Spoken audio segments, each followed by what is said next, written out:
Kembali lagi di Apa Kabar Indonesia Pagi, pemirsa. Sejumlah tetangga Peggy Setiawan di Desa Kepongpongan, Kecamatan Talun, Kabupaten Cirebon, Jawa Barat pada Selasa siang kemarin berbondong-bondong mendatangi rumah kediaman Peggy Setiawan. Mereka menyambut kedatangan Peggy Setiawan pasca dikabulkannya pra peradilan Peggy Setiawan di Pengadilan Negeri Bandung, Jawa Barat.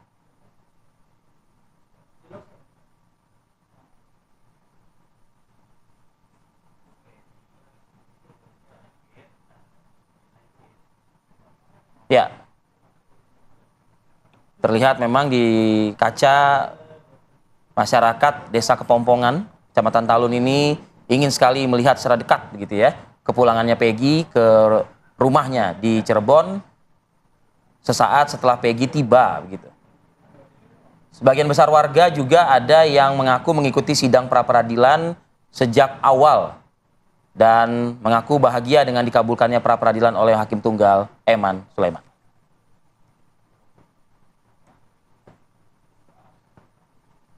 Baik, di studio pada pagi hari ini sudah ada Pak Kudri Sitompul, pakar hukum pidana dari Universitas Indonesia. Selamat pagi. Selamat pagi. Selamat pagi, Assalamualaikum Pak Kudri. Waalaikumsalam. Pak Kudri, kalau kita lihat saat ini begitu ya, masih ada beberapa pihak yang mengatakan potensi untuk ditersangkakan kembali ini masih ada, seperti itu. Nah, tapi kalau menyangkut keputusan atau amar putusan sidang pra peradilan, Anda melihat itu bagaimana? Pertama dulu ya, apakah Peggy itu bisa dilakukan penyidikan? Nah, kita merujuk kepada peraturan Mahkamah Agung nomor 4 tahun 2016 bahwa putusan peradilan pra peradilan yang mengabulkan permohonan permohon tidak menutup kemungkinan bahwa bisa dilakukan penyidikan baru dengan syarat harus ada bukti baru, novum. Baru, ya. Ya, jadi kalau misalnya bukti baru ada, itu bisa dilakukan. Tapi kan kita lihat di dalam pengadilan kemarin, Polda itu kan sudah mengeluarkan seluruh bukti yang baru sampai 77 bukti gitu. Biasanya bukti baru dalam bentuk apa, Pak? Yang cukup menguatkan? Mungkin ada saksi yang selama ini kan kita nggak tahu, ada saksi yang selama ini belum pernah terungkap misalnya. Misalnya kan ada, saya katakanlah siapa kita nggak tahu lah ya itu bisa saja. Yang selama ini berseliweran kan si AF ini kan, ya. gitu kan? Nah, mungkin kalau misalnya ada bukti dalam arti saksi, ya kan, kalau misalnya video kan udah nggak mungkin ada ya, yang CCTV lain gitu, maksudnya ya. CCTV gitu ya, itu nggak mungkin. Nah, tapi kan kalau kita lihat faktanya bahwa ada alibi bahwa Peggy pada saat kejadian pada hari jam ya itu waktu yang sama dia bukan ada di tempat. Menurut pendapat saya agak sulit kalau ada saksi ya menyatakan bahwa Peggy gitu. Baik. Ya, kalau untuk dia akan, tapi ya kita nggak tahu kalau ada bukti lainnya. Pak Kudri, sebelum kita mendalami lebih jauh terkait kasus putusan ini, kita akan bergabung dulu dengan rekan kami Leo Chandra. Ini langsung dari kediaman Peggy Setiawan. Leo, silakan informasinya. Iya, selamat pagi Kamarati, Arif Fadil, juga pemirsa TV One. Saat ini saya sudah berada di rumah Peggy Setiawan yang berada di Desa Kepompongan, Cirebon, Jawa Barat, di mana sudah terlihat juga sepertinya ini Peggy Setiawan dan juga pihak keluarga dan juga kuasa hukum mau kemana nih Peggy? Selamat pagi dulu kepada Peggy Setiawan. Selamat pagi, Assalamualaikum warahmatullahi wabarakatuh. Ya, rencananya hari ini kami dan keluarga dan tim kuasa hukum ingin bertolak ke Jakarta.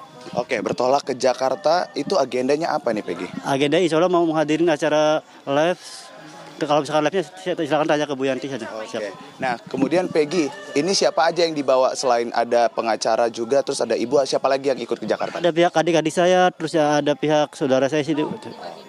Nah, Peggy, ini kita pengen tahu nih, tadi pagi keseharian kamu itu ngapain aja sih sebelum akhirnya nanti kita bertolak ke Jakarta? Seharian tadi pagi itu ya paling habis sholat subuh tidur lagi sih, itu aja. Oke.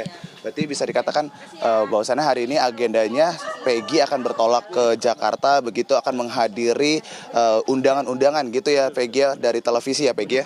Iya betul, benar-benar. Ya. Oke.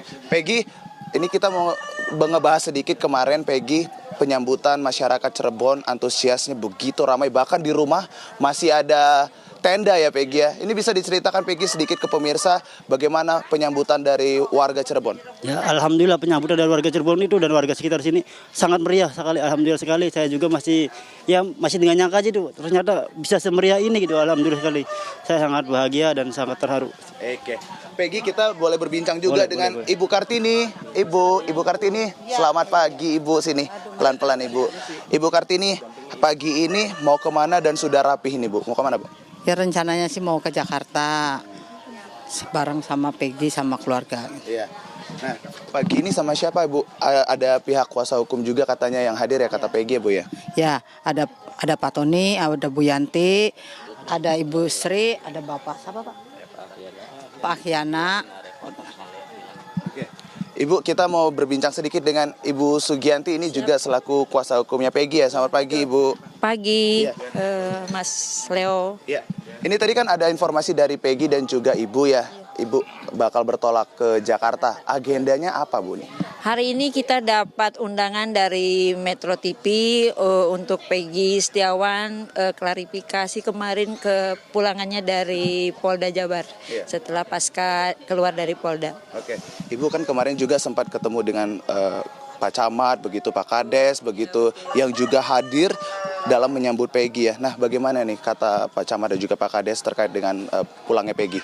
Mereka sangat terharu dan juga bangga ternyata warganya Peggy Setiawan itu tidak terlibat di dalam perkara pembunuhan Vina dan Eki, dan alhamdulillah Pak Camat, Pak Lurah, Pak Kuwu, di sini sebutnya Pak Kuwu, itu sangat menyambut baik kedatangan Peggy dan sangat terharu Peggy bisa kembali lagi ke kampung halamannya. Dan kami semua juga bangga, masyarakat juga bangga Peggy bisa kembali berada di sini. Alhamdulillah. Ini kita kembali lagi ke Peggy ya Ibu ya. Peggy, hari ini kamu rapi sekali, ganteng sekali dengan batik biru ini. Peggy, kita mau nanya, setelah ini Peggy-nya nanti akan kembali bekerja sebagai kuli bangunan atau mau beralih profesi seperti apa nih Peggy? Kalau misalkan ada rezeki lebih dan itu ya insya Allah mau cari kerjaan yang lain. Tapi misalkan rezeki saya ada di bangunan lagi ya insya Allah saya melanjutkan lagi. Oke. Nah, kalau pekerjaan lain Peggy, kira-kira nih Peggy berpikir pengen jadi apa nih Peggy? Ya kalau saya emang nggak neko-neko sih Pak. Jadi saya lebih ke yang penting halal aja sih ya. Gitu aja. Yang nyaman halal itu. Informasinya nih Peggy, Ibu kan katanya dapat warung nih. Apakah nanti Peggy juga akan membantu Ibu nih berjualan di warung? Kalau misalkan itu saya serahkan sama adik yang perempuan saya sih. Karena itu kan lebih ke ranahnya sih. Karena ranah saya kan bukan di itu. Siap. Oke, siap. Terima kasih Peggy, Bu Sugianti dan juga Ibu Kartini. Saya doakan semuanya sampai di Jakarta dengan selamat ya Ibu. Dan itu dia tadi Arif Fadil, Kamarati serta pemirsa untuk informasi dari Peggy Setiawan dan juga pihak kuasa hukum serta keluarga, di mana pagi ini akan bertolak begitu dari Cirebon ke Jakarta untuk menghadiri undangan di media yang berada di Jakarta. Dan tadi juga Peggy sempat mengatakan bahwasannya jika rezekinya nanti ada selain di kuli bangunan, dia tidak menolak. Namun untuk saat ini Peggy Setiawan masih akan tetap menjalankan profesinya sebagai kuli bangunan. Begitu informasi yang bisa kami laporkan. Kamarati dan juga Arif Fadil, kembali ke Anda di studio. Baik, terima kasih Leo Chandra atas laporan langsung dan juga perbincangan dengan Peggy Setiawan. Nampaknya setelah euforia ini berakhir, Peggy langsung fokus lagi untuk bekerja ya. Ya, ini sekaligus kita announce juga ya kepada publik. Bagi yang ada masalah, mungkin lagi musim hujan, bocor-bocor rumah, atau renovasi, butuh ya renovasi. atau mungkin sudah dalam tahap pembangunan rumah, panggil Peggy Setiawan. Semoga rate-nya nggak jadi naik ya, kalau sudah masuk TV kan. Oke lah, kita akan lanjutkan perbincangan dengan Pak Kurdi. Sesaat lagi tetap bersama kami di Apa Kabar Indonesia Pagi.